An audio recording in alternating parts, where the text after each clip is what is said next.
with Japan. Let's step it!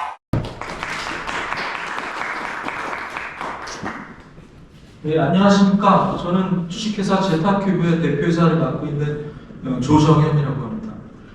사실 이 주제로 굉장히 여러 번 한국하고 해외에서 이렇게 그 스피치를 많이 해봤는데요. 잘못하면 이렇게 제품 홍보처럼 좀 오해하실 수 있는데 그렇게 들어주시지 마시고, 이게 저희가 한 방향, 최근에 아주 최신 트렌드의 방향을 계속 집중적으로 이렇게 사업화하다 보니까 얻게 된 현재 어떤 생태계와 AI 산업의 흐름에 대한 어떤 발표라고 봐주시면 아마 그 이해가 더 빠르실 거고, 아마도 이런 형태로 지금 AI 데이터 센터 또 AI 쪽 그 리소스 제공 사업이 발전하고 변형될 거라고 저는 확신하고 있습니다. 저희는 제타큐브라는 업체고요. 2022년에 설립을 했지만 원 회사는 이제 제조사입니다. 저는 사실 그 IT 기기를 한 30년은 좀 더 되게 개발하고 연구하고 했던 그런 어떤 사람으로서 이 회사가 22년도에 어떻게 보면 스피노프하게 된 게 블록체인 기반의 탈중앙화 데이터 센터가 필요하게 돼서 저희한테 의뢰가 들어와서 전국적으로 그런 데이터 센터를 이렇게 구축을 하면서 얻게 된 노하우로 지금 말씀드리려고 하는 초소형 탈중앙화 데이터 센터, 고밀도 데이터 센터를 이렇게 만들게 된 거거든요. 사실 저는 아주 오래된 개발자입니다. 이제 1970년생이고요. 나이도 좀 많고, 사실 제어 계측을 전공하고 정보공학을 했는데 사실 아주 일찍부터 일을 했습니다. 저는 83년도에 종로의 세운상가라고 현재는 아주 축소되어 있지만 거기가 지금 현재 IT 산업의 모든 탄생의 이제 시작이었거든요. 거기 여러분들 잘 아시는 한국컴퓨터 이찬진 씨, 전하진 씨, 김택신 씨 다 거기에 러브리 컴퓨터나 아니면 세운 기술서적을 방문해서 우리나라의 초창기에 C-랭귀지 같은 걸 공급하던 선구자들이었고요. 다들 아주 우리 한국 IT의 거물이 됐지만 저는 그 사이에 이제 벤처기업 하면서 여러 가지 흥망성쇠를 겪고 직접적으로 각각의 트렌드마다 제가 직접 개발하고 또 많이 팔아보기도 하고 많이 공급해보기도 한 그런 개발자이자 비즈니스맨입니다. 오늘 이제 말씀드리려고 하는 거는요. 인공지능 시대가 이제 오면서 사람들이 여기저기 그냥 오늘도 하루 종일 인공지능이라는 트렌드를 가지고 테마를 가지고 이야기는 하지만 그것을 어떻게 써야 되고 어떻게 보급해야 되는지에 대한 구체적인 어떤 제시는 사실 전 없다고 말할 수 있을 것 같습니다. 지금 사실은 오픈 AI로부터 촉발된 클라우드 형태의 챗 GPT 서비스를 사용하는 것이 마치 인공지능을 쓰는 것을 한계로 많이 오해를 하기도 하고요. 이제 대부분의 대기업들은 자체적인 데이터 센터, KT, SK, 네이버, 카카오 이런 데들은 많은 돈을 들여서 자체 데이터 센터와 자체 AI 서버들을 가지고 이렇게 시스템 개발을 하고 서비스를 하는데 사실상 중소기업이나 정부 그리고 다른 개인은 말할 것도 없고요. 이런 팀들은 자체적인 데이터 센터나 자체적인 AI 서버 또 그런 하드웨어 인프라를 갖는다는 건 꿈에도 생각을 못하는 일이거든요. 그러다 보니까 사실 AI라는 것은 직접 제대로 만져보지 않으면 이해하기 어려운 부분이 상당히 많은 제한적인 기술로 다가갈 수밖에 없는 것들이기 때문에 풀리 다 이렇게 움직일 수 있는 플랫폼을 대중화시키는 것이 저희의 목표이기도 합니다. 저희는 하드웨어 소프트웨어 전문가들로 구성된 개발팀을 가지고 있고요. 대부분 다 하드웨어 소프트웨어에 아주 익숙한 엔지니어들로 구성되어 있고 여기에 따라서 저희가 가지고 있는 제품들이 아까 설명드린 어떤 AI를 공급하기 위한 초소형 데이터 센터에 연관된 데이터 센터 자체 솔루션과 그리고 그 안에 들어가는 인공지능 서버 관련된 이제 솔루션들을 저희가 하고 있습니다. 왜 AI의 탈중앙화 고밀도 데이터 센터가 필요한가? 여러분들이 그 고밀도라는 말은 고밀도 데이터 센터, 일반 데이터 센터의 차이를 아셔야 되는데요. 아직 좀 많이 익숙하지 않은 단어이기도 합니다. 뭐냐면 하나의 렉, 그러니까 서버를 넣는 렉에 공급될 수 있는 전력이나 어떤 그 공간이 굉장히 제한적입니다. 사실 정부에서도 그렇고 여기저기서 인공지능 서버에 대한 얘기도 하고 GPU를 젠슨 황이 몇십만 장을 준다고는 하는데 그것을 민간이나 그 기업이나 아니면 관공서나 아니면 병원이나 여러 군데에서 받아서 어떤 서버에다가 설치를 해야 되잖아요. 그 설치를 해서 그것을 다시 데이터 자기 사무실에 설치할 수는 없습니다. 아시다시피 전력 소비가 굉장히 크기 때문에 웬만한 사무실에다 그걸 설치하면은 겨울 같은 경우 특히 전열기구 하나만 틀어도 다 이제 그 브레이커가 내려가고 그리고 또 전기요금이 막대하게 발생이 되거든요. 그래서 어쩔 수 없이 그 데이터 센터를 찾아가게 되는데 한번 직접 찾아보신 경험이 있으실지 몰라도 고밀도로 그렇게 고전력 10kW 이상의 전력을 한 개, 4개다가 공급할 수 있는 데이터 센터가 아주 적습니다. 그러다 보니까 지금 현재 신청을 해도 6개월에서 1년 정도 기다리라고 하는 얘기들도 들으실 수 있고 그리고 대부분의 그 네이버나 아니면 KT나 SK는 자체적인 서버 수용 자체도 부족하기 때문에 현재 그런 데이터 센터를 제공하기가 굉장히 어려운 상태입니다.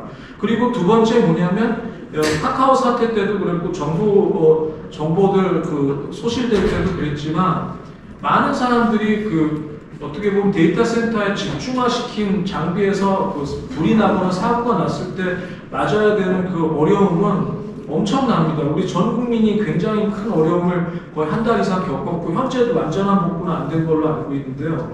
그래서 이것들을 해결하기 위한 유일한 해답은 이런 식으로 설치하는 겁니다.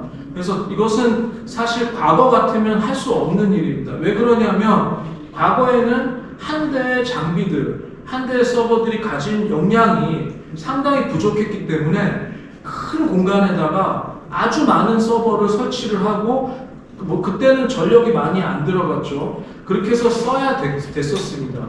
그런데 지금은 굉장히 서버가 옵티마이즈 되면서 과거에 많게는 수십 대의 서버가 하는 일들을 단 한 대의 서버가 처리할 수 있는 정도의 CPU, GPU, 스토리지가 나왔거든요.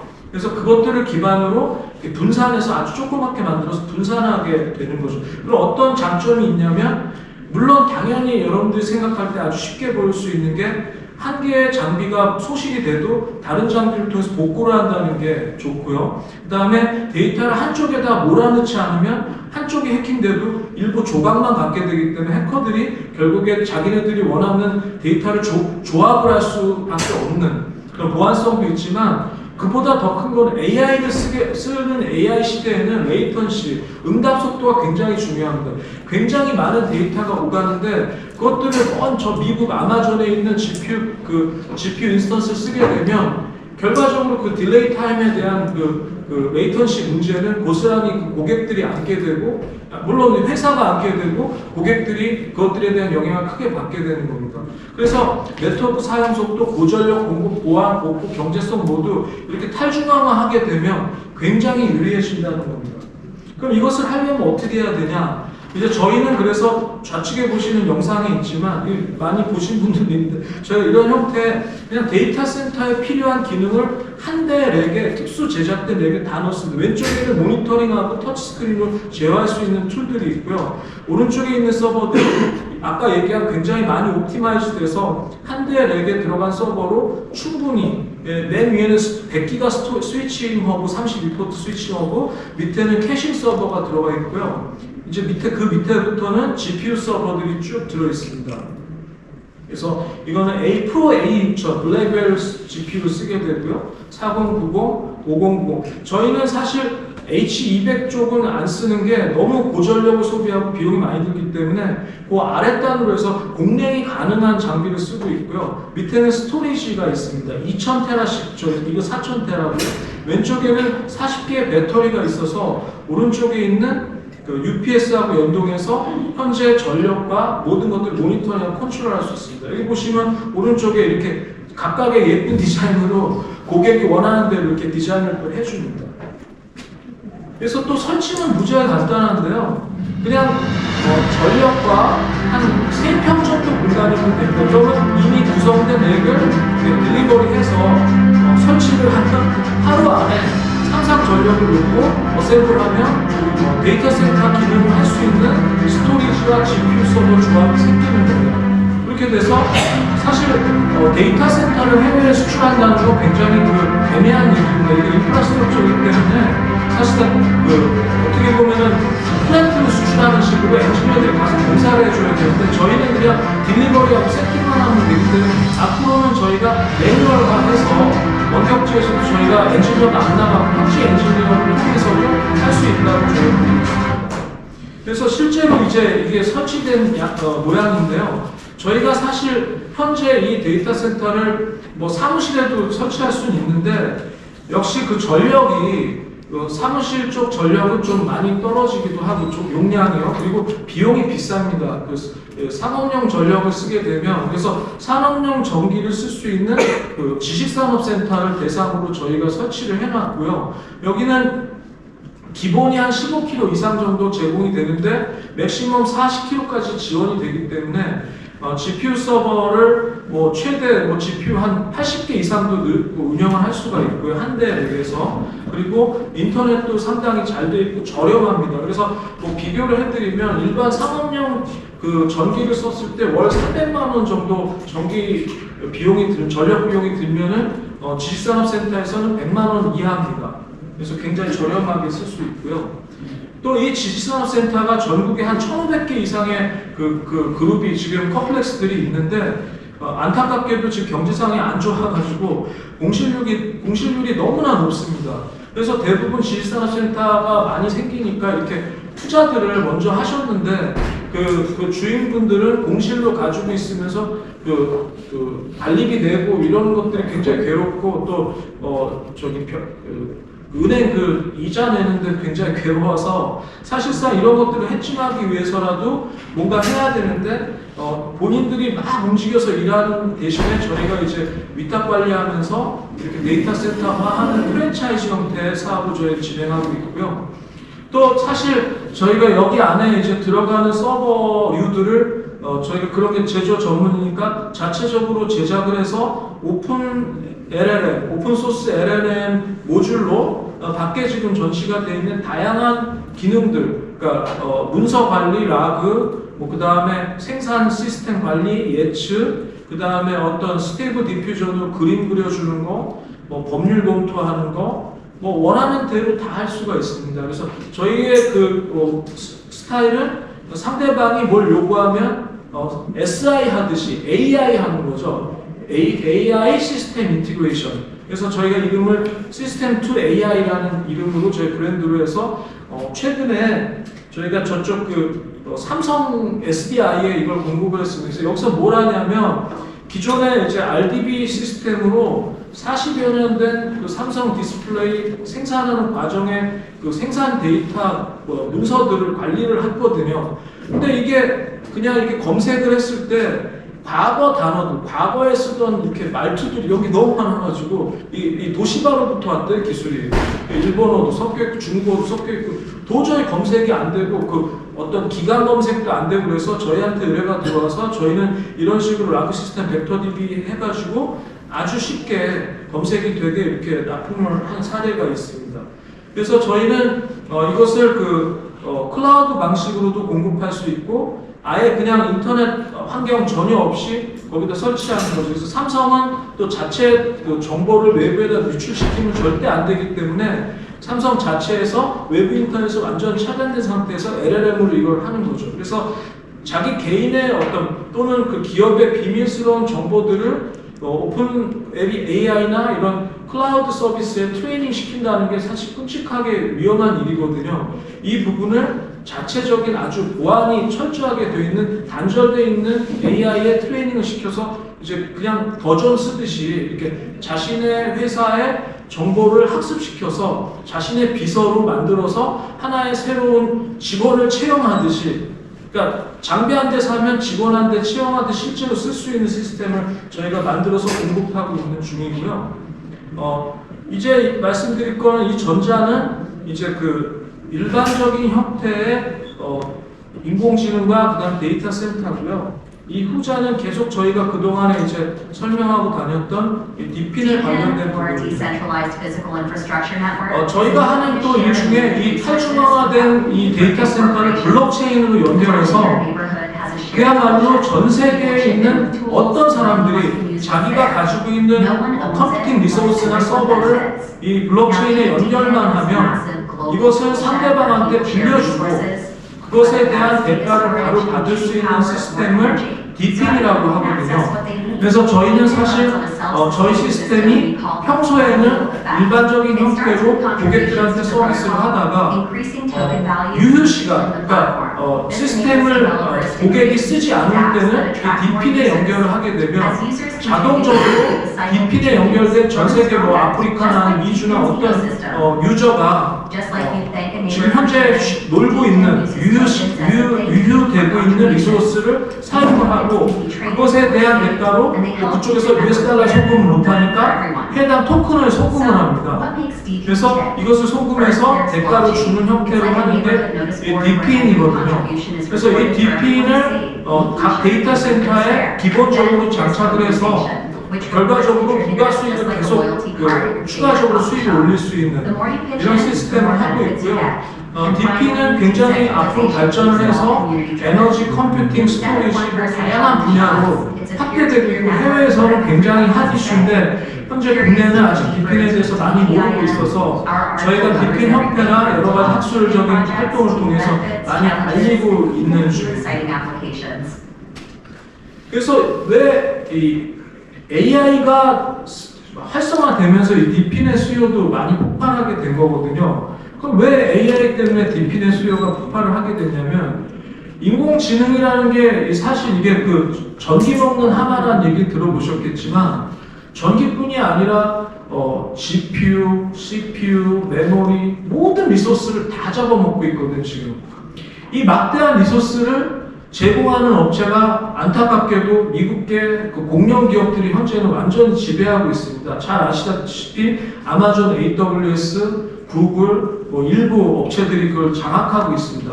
그러다 보니까 그 리소스에 대한 그 주도권을 가지고 완전히 그 어떻게 풍미를 취하는 거죠. 그 AWS의 영업 추이를 보면 매출은 계속 떨어지고 있는데 영업이익은 반대로 계속 올라가고 있거든요.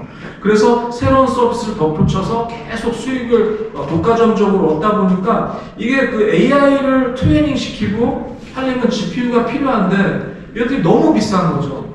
그래서 이 비용이 자꾸 올라가서 AI에 대한 접근성을 막고 있고요. 또 하나는 AI를 트레이닝하는 그 데이터가 너무 편향되고 있습니다. 그러니까 쉽게 말해서 아시아 계열에서 만든 오픈소스 LLM이 트레이닝한 웨이트에는 아시아 계열의 언어와 뭐 중국어 그리고 아시아 지역의 컬처들만 계속 집중적으로 다뤄져 있기 때문에 쉽게 말하면 중국에 대해서 물어보면 딥시크는 좋게 얘기하고 뭐 미국에서 만든 것들은 나쁘게 얘기하고 이렇게 되는 거죠. 그래서 이 편향성 이런 것들을 해결하려면 DP는 굉장히 그 객관적입니다. 전 세계에 퍼져 있기 때문에 그 데이터를 다 모아서 학습시킬 수 있거든요. 솔직히 각 나라, 특히 중국 같은 폐쇄된 나라의 정보를 얻기는 굉장히 어려운데 DP는 다 열려 있습니다. 그래서 저희가 이 DP를 AI에 굉장히 많이 쓰고 있고요. 사실 DP는 전 세계적으로 두 가지 섹터로 분류할 수 있는데요. 하나는 피지컬 리소스 네트워크라고 해서 실제로 물리적인 것들을 제공하는 겁니다. 블록체인으로. 내가 가진 컴퓨터 파워, 그러니까 뭐 여러 가지 있지만 심지어 휴대폰도 내가 안 쓰고 있을 때 DPN에 연결하면 휴대폰에서 막 컴퓨팅을 돌려가지고 토큰을 보상으로 주는 시스템들도 많이 생겼고요. 뭐 내가 가진 하드디스크를 빌려줄 수도 있고요. 내가 서버를 아예 만들어서 장착을 하면 엄청나게 많은 토큰을 얻을 수도 있습니다. 그리고 디지털 리소스가 그런 쪽이고요. 피지컬 리소스 쪽은 에너지, 그러니까 해외에는요, 그 전기요금을 선물 결제하는 경향이 있어서 내가 안 쓴 전기를 남한테 줄 수도 있습니다. DPN을 통해서 팔 수도 있습니다. 재판매할 수 있고, 내가 태양 전지를 설치를 해서 그것을 제너레이트 해가지고 정보 시스템하고 연결해서 참여한 사람들한테 팔 수가 있습니다. DPN을 통해서요. 그래서 에너지, 헬스케어, 뭐 모든 분야에 사실 DPN은 현재는 더 늘어나 있고 이 DPN 프로젝트가 현재 60억 달러 볼륨 이상으로 되어 있습니다. 그래서 사실 대부분의 것들이 현재 업비트나 빗썸 이런 한국 그 거래소에 다 프로젝트로 올라와 있고 굉장히 활발하게 유통이 되고 있고요. 저희는 사실 저희 데이터 센터에 GPU 파워를 일반인들이 쓸 때는 쓸 때대로 이렇게 월 정액으로 해서 빌려주거나 연 단위로 계약을 하기도 하고 하는데 아까 말씀드린 유휴 시간 같은 경우는 고객이 없잖아요. 그러면 이 DPN에 연결을 하면 해외 어느 업체가 쓰게 됩니다. 금방. 그러면 거기서 다시 또 토큰으로 추가 수익을 받을 수 있는 거죠. 근데 사실 DPN이 더 큰 수익이 되는 경우도 많습니다. 근데 이 DPN이라는 게 사실 진입장벽이 너무나 높습니다.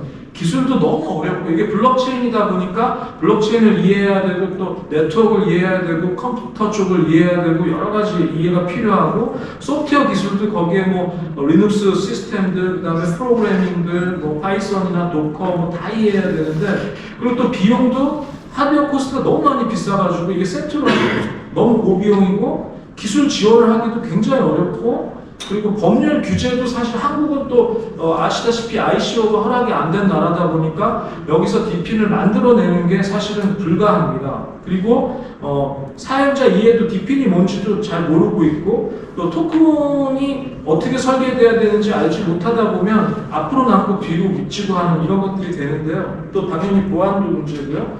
그래서 그래서 이 우후죽순으로 생기는 DPN을 또 이렇게 막아야 될 수도 있고 그래서 저희가 지금 사실 이거는 왜 설명을 한 거냐면 저희가 지금 하는 프로젝트 데이터 센터 프로젝트의 플러스 알파로 이 DPN 시스템이 전 세계에 막 확산되고 있고 붐업이 되고 있는데 여기에 가장 큰 문제를 알아보니까 이게 그 장비를 처음에 공급만 해놓고 실제 가동률은 이렇게 많이 이제 죽어 있어요. 이유가 뭐냐면 이것도 오픈소스 사업이다 보니까 주체가 없어가지고 뭐 KT나 SK가 여기 붙으면 그 관리비 받고 이렇게 그 DPN을 계속 유지를 해주겠죠. 근데 이게 자체적으로 자발적으로 하다 보니까 처음에만 참여하고 이렇게 20~30%만 가동하는 경우가 많이 있다는 것을 알 수가 있었습니다. 그래서 저희가 자체적인 또 DPN 프로토콜을 만들었는데요. 그게 뭐냐면 기존의 DPN들의 우리 프로토콜을 올리면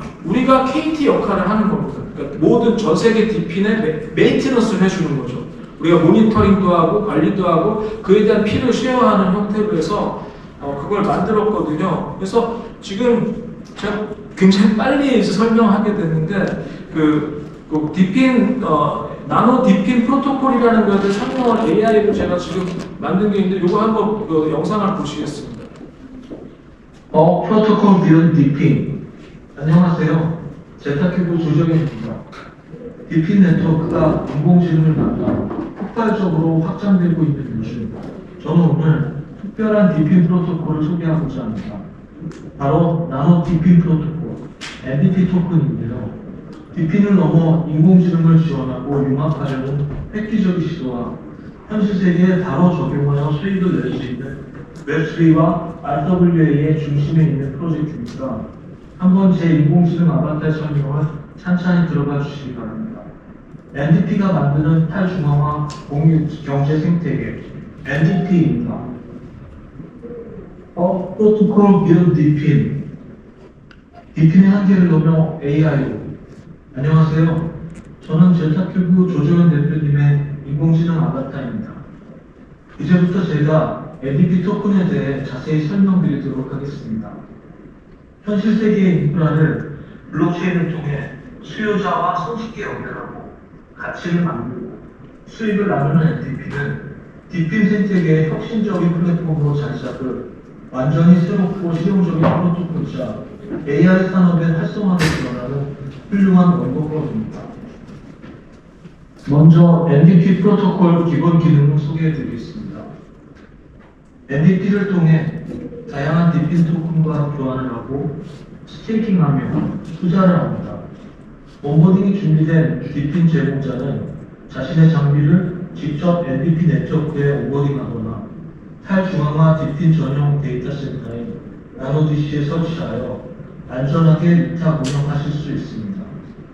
이때 NDP에 제공할 수 있는 디핀 자원은 CPU, GPU, 메모리, SSD, 스토리지 등 너무나 다양합니다.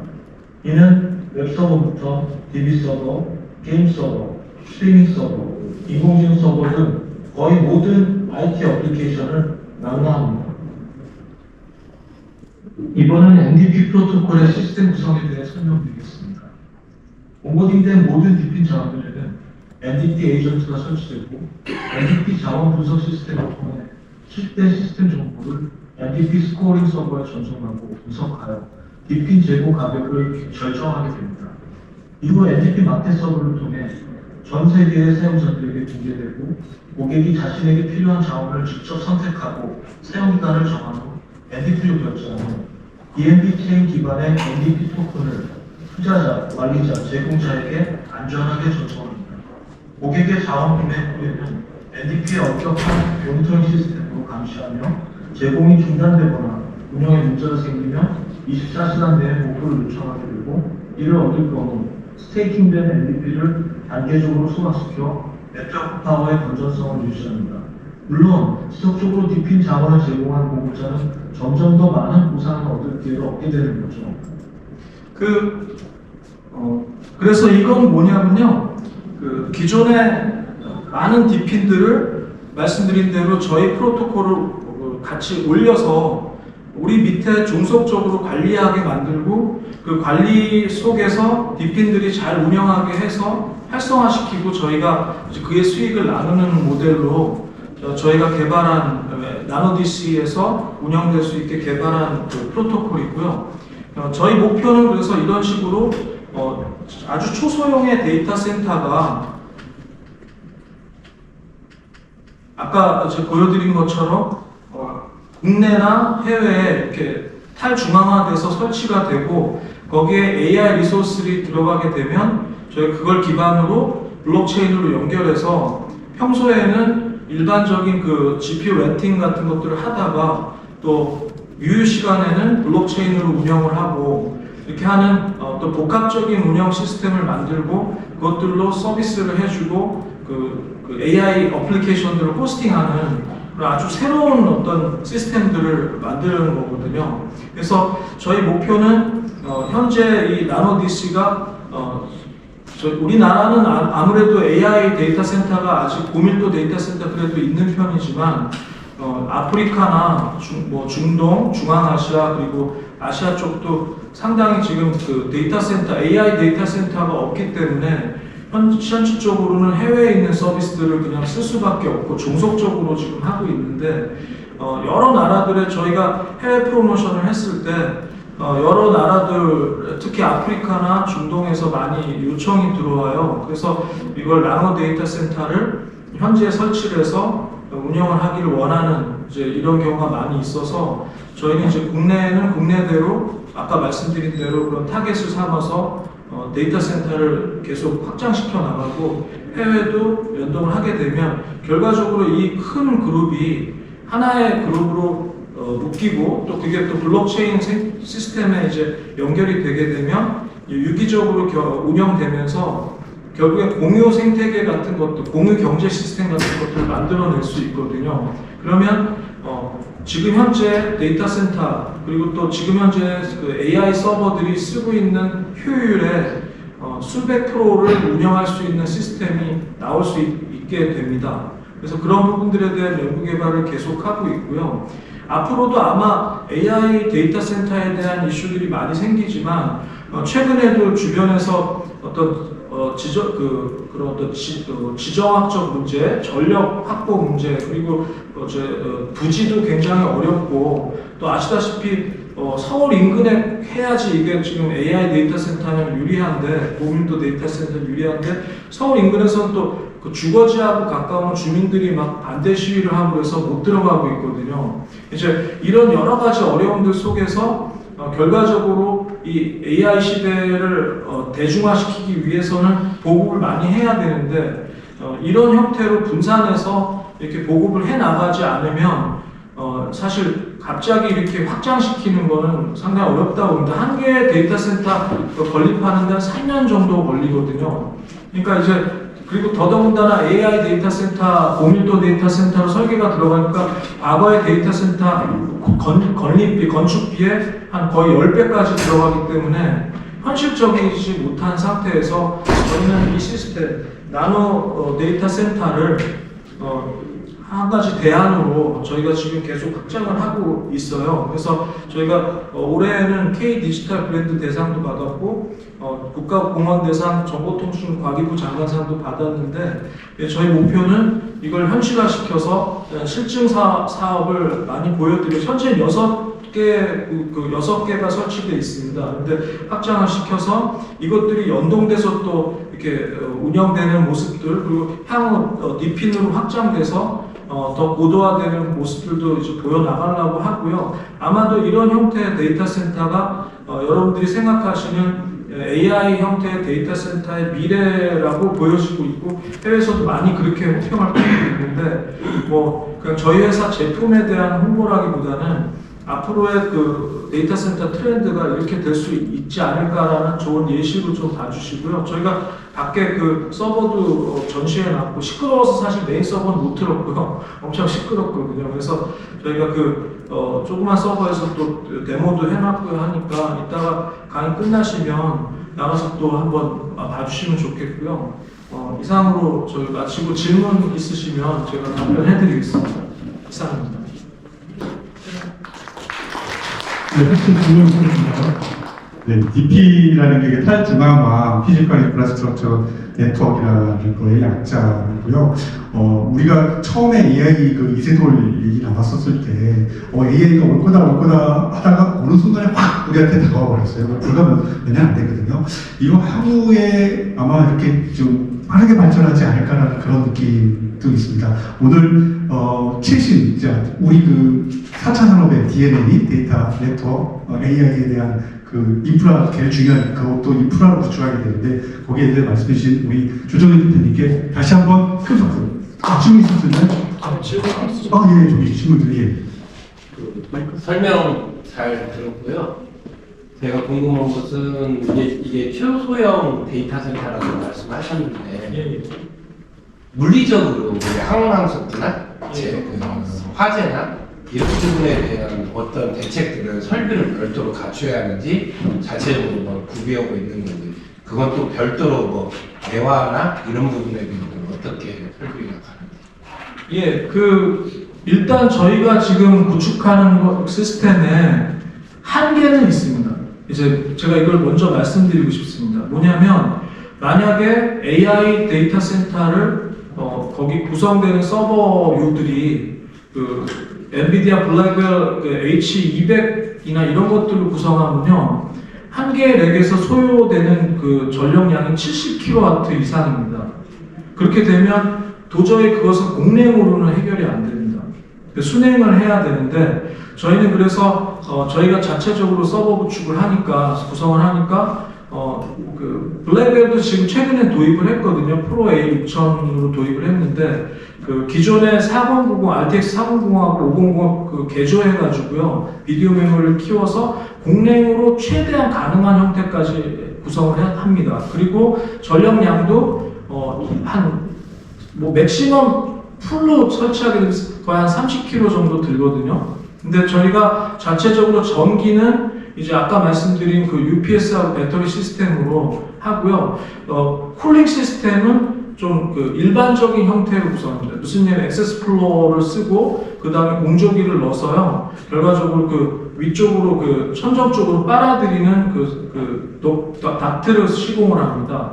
그래서 그거 정도로 일단 그 구성해서 운영할 수 있게 돼 있고요. 만약에 이제 그 렉을 더 넣어서 실내 공간을 저희는 많이 좁히거든요. 한 10평 미만에다가 만듭니다. 왜냐하면 한 렉이 차지하는 공간이 그렇게 크진 않거든요. 그래서 한 2-3개 렉을 쓰는데 만약에 그거보다 온도가 더 올라가면 열교환기 같은 걸 씁니다. 그래서 순행을 쓰진 못하기 때문에 공랭에서 할 수 있는 한계까지는 저희가 구성을 외부에다 합니다. 그리고 소방 쪽은 어떻게 되냐면 아시다시피 그 제일 좋은 소방 방식은 서버 쪽에서는 그 CO2 소방이거든요. 근데 이제 CO2도 적용은 가능한데 역시 이제 그것도 시설 부분이 있으니까 저희는 이제 분말형 확산 소화기를 씁니다. 스프링클러 쪽에다 달아서요. 그래서 내부에만 두지 못하고 외부에서 소화하는 걸로밖에 할 수가 없고요. 설계 자체는 어떻게 되어 있냐면 요즘에 이제 리튬이온 배터리 이슈가 많이 나왔잖아요. 그래서 그냥 격실을 만들었습니다. 격실. 배터리 쪽하고 서버 쪽을 완전히 닫아가지고 이제 쉽게 말해서 불이 나도 이제 배터리만 타게 이렇게는 구성을 해놓은 상태입니다. 그러니까 어떻게 생각하면 초고급 데이터 센터를 지향하는 건 아니고요. 이제 실용적인 퍼블릭한 데이터 센터를 많이 짓는 게 저희 목표거든요. 그렇게 말씀드릴 수 있습니다. 네, 혹시 또 질문 있으신가요? 다음 시간이 이제 브레이크 타임이니까 그때 우리 대표님 잠깐 시간 계실 테니까 그때 또 질문을 해주시면 좋을 것 같고요. 예, 예전 또 제가 갑자기 또 이 생각이 났는데 예전에 우리 이 클라우드 이전에 이제 그리드라는 게 있었고 애톰이라는 그런 프로젝트들인데 그런 자원 공유 이런 것도 좀 생각납니다. 어쨌든 블록체인과 최신의 기술을 한 거는 맞는 것 같습니다. 우리 좋은 발표해 주신 그 조정희 대표님께 다시 한번 큰 박수 부탁드립니다. 오늘 한번 섹션 마무리 짓도록 하겠습니다. 예, 고맙습니다.